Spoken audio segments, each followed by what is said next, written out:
For Narangga. Thank you, Mr Deputy Speaker. I'm pleased to rise today to support the Infrastructure SA Bill 2018, a bill for an act to promote the provision and management of infrastructure for the benefit of the South Australian community and economy, to establish Infrastructure SA and for other purposes. Key standouts for me is the reform of the management of infrastructure which will come from this bill, which will mean proper, responsible, accountable, efficient, effective and timely coordination, planning, prioritisation, delivery and operation of infrastructure as is necessary for the economic, social and environmental benefit of our state. It will ensure a properly planned 20-year state infrastructure strategy is developed by an independent body, not distracted with political pressures, replacing the ad hoc, reactive, short-sighted, expensive and wasteful politically driven decisions that have been occurring in recent years, which have left our state with unnecessary debt and wasted funds from poorly managed, blown-out budgets. The establishment of Infrastructure SA will ensure proper risk assessment is undertaken for all projects. It meets this government's mantra for full transparency and accountability, and that every dollar available to this government is used where it is most needed, and not where votes are located at the next election. As a parochial regional MP, I'm excited by what this bill means for regional electorates like mine in Narangga, where projects in the past have been easily discarded because the population may be less or because fewer votes are to be gained. This bill ensures advice from Infrastructure SA and the South Australian Productivity Commission, which has passed through this House or is passing through this House recently, will prevent pork barrelling and ensure seats like Narangga get what we need and what we deserve. In the past, on many occasions, worthy projects within Narangga, or Goyder as it used to be called, were ignored because there weren't the electoral imperatives to expend resources in our beautiful electorate. The previous government is quite famous in regional South Australia for where it considers its electoral imperatives to be located. In fact, I've heard some hypothesise that those electoral imperatives may have just been those opposite desperately clinging to power with no regard for what's best for the people of South Australia. That is set to change, Mr Deputy Speaker, with this new government, much to the relief of South Australians. Instead of electoral imperatives, we will be using economic imperatives to determine where precious state resources can be best expended for the betterment of the state as a whole, so that more jobs can be created for South Australians and so that their lives can become easier.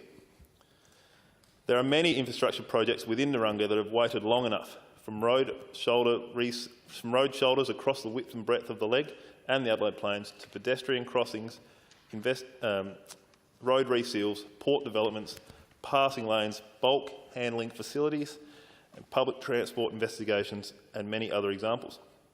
We have gone without long enough.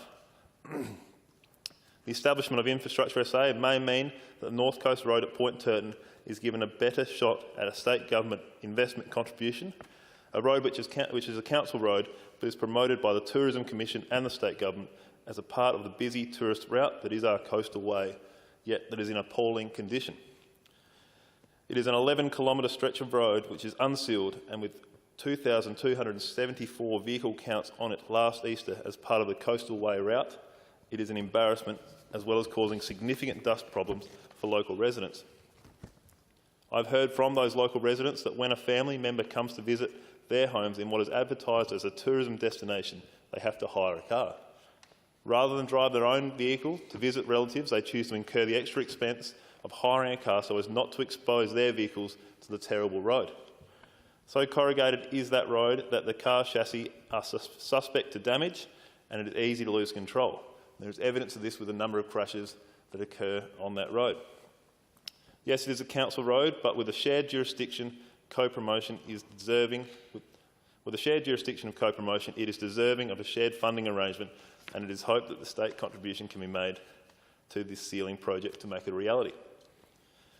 The Wallaroo Breakwater is another infrastructure project which appears to be in no one's jurisdiction and is in dire need of maintenance.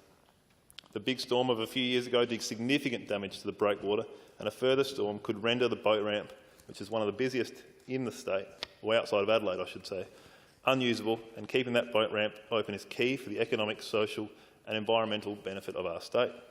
the exact mandate that Infrastructure SA seeks to implement. The Port Wakefield traffic solution has waited for 30 years. It featured in John Myers' maiden speech in this place in 1982, in Stephen Griffiths' maiden speech in this place in 2006, and in mine not that long ago. And hopefully a solution will surely be found in my time as a member. It is near impossible for large trucks to navigate in and out of the Balaclava Road in Port Wakefield Township, and is another project, and one that it is hoped will be included in plans. It's near impossible for large trucks to navigate the Balaclava Road within Port Wakefield, and it is hoped that this will be included in plans for the 4-lane dual highway through the town, as well as the well-publicised overpass at Crash Corner. The local members have been advocating for a solution to this problem for decades, and nothing has been done. I know the previous government didn't show any interest in fixing the intersection that has claimed multiple lives over the past years. In fact, I believe, and I am happy to stand corrected here, that you have to go back to the Olsen government to see the last time an attempt was made to alleviate the problem at Crash Corner. Never mind the social and economic implications, the previous government just didn't see the electoral imperatives that justified providing a solution that would have saved lives at that intersection. Thankfully, the Liberal Party have already announced a solution to Crash Corner which will make it safer, and I will continue to lobby the new Transport Minister for a solution to the logjam through the town. It is my hope that Infrastructure SA, should they be engaged in reporting on this potential project, would see the benefit of providing a more timely carriage of the many tonnes of grain from the Yorke Peninsula on its way to port and providing an economic boost to our state coffers. It is my hope that Infrastructure SA would see the benefit of getting tourists through the town quicker, so that they can get to their YP or EP tourism destination sooner and start contributing to the local economy by enjoying the services that are offered in regional South Australia. Similarly, the Maitland to Middleton Road and the Arthurton to Maitland Road and the Kulpara to Arthurton Road, Mr Deputy Speaker, all need urgent, at the very least, widening with shoulders, but probably much more. I was visited by a constituent in my electorate office recently who used to work within the Highway Department prior to his retirement. He claimed that, to the best of his knowledge, and admittedly I haven't double-checked myself, but to the best of his knowledge, the Kulpara to Arthurton Road was built in the early 1930s and has been scarcely touched since. That much is evident when you drive along that road, Mr Deputy Speaker, that it hasn't been. But it is my hope that if Infrastructure SA were asked to provide a report on this road and the economic and societal benefits for fixing it up, they would see those benefits and the improvements would provide and recommend that change to the government. Similarly, the Hardwick Bay residents have feared a fatal accident for years at their town entry junction off of the York Highway and have been waiting for investment in a mere slip lane. I've met with members of the Hardwick Bay Progress Association, believe their concerns are valid and are backed in a 2014 road safety audit. Indeed, they had a member from Dipti visit the town relatively recently and a report conducted, but no further action was taken. A simple, cheap solution that wasn't deemed necessary by the former government. Similarly, there are infrastructure needs in terms of hospitals, particularly within Wallaroo, where the Wallaroo Hospital is struggling to cope with population growth in excess of 26% since 2011. There is definitely a need to upgrade the emergency department so that it can better handle the influx of patients that arrive during holiday periods especially, and that should be at the top of the list for any Infrastructure SA submissions.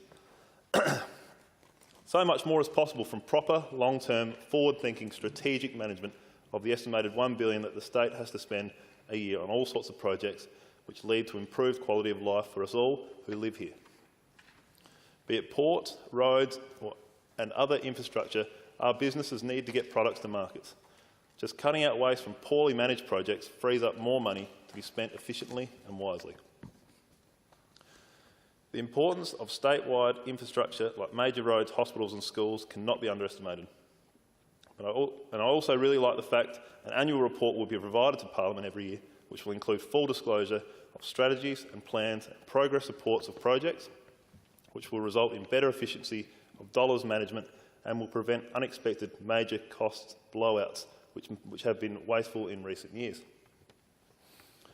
This is all part of the Marshall government commitment to be an open, transparent government. In requesting the feedback to Infrastructure SA, we might not get the answer we are looking for, but it is important that government is performing its role for the betterment of the people of South Australia as a whole, and ascertaining this information is an important step in delivering the infrastructure that they need.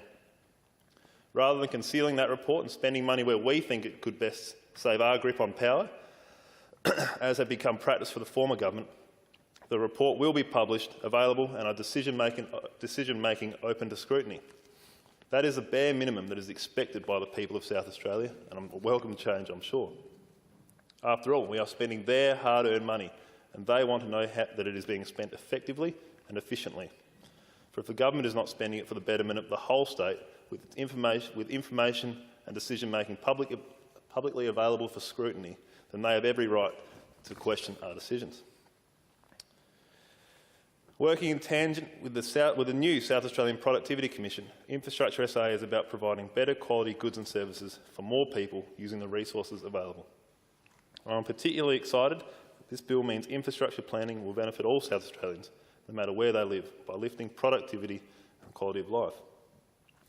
The State Liberals are proudly committed to delivering infrastructure where local communities need it most, because the right infrastructure in the right area builds confidence, strengthens our economy, improves quality of life and drives our state forward.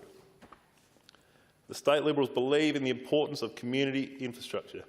Councils, community groups and residents have continually called for renewal of local facilities, including roads, bridges, sporting and recreational infrastructure. This bill is a commitment to regional infrastructure which further cements this new government's recognition of the valuable, vital role regions play in our state's economy. It puts the regions on equal footing for project allocation, and this is exciting. Pardon me. This bill means South Australia gets the infrastructure it needs where it needs it most, and the bottom line is that taxpayer funds are used sensibly and efficiently to deliver much-needed projects and get our economy moving. I wonder how some of the projects over the past 16 years and during the election campaign that were mooted by those opposite would have fared during a review by Infrastructure SA. Particularly interested in the $160 million investment in the Oban extension, when it was claimed that there was no money in the budget for regional roads and that the speed limit needed to be lowered for roads that were not safe enough to travel at 110 kilometres an hour. We will never know how this decision and the plethora of other questionable ones would have been adjudicated by an independent advisory body. But we will know going forward, Mr Deputy Speaker, and I think that will be of benefit to all South Australians when it comes to public scrutiny of decision-making. This bill means better infrastructure planning to support long-term economic growth, more jobs and better, more affordable services. Exactly what is needed in South Australia at the moment. With that, Mr Deputy Speaker, I commend this bill to the House and congratulate all who have worked to prepare this important piece of legislation and gladly support its passage. Member for Giles. Thank you, Deputy Speaker. I think we can start.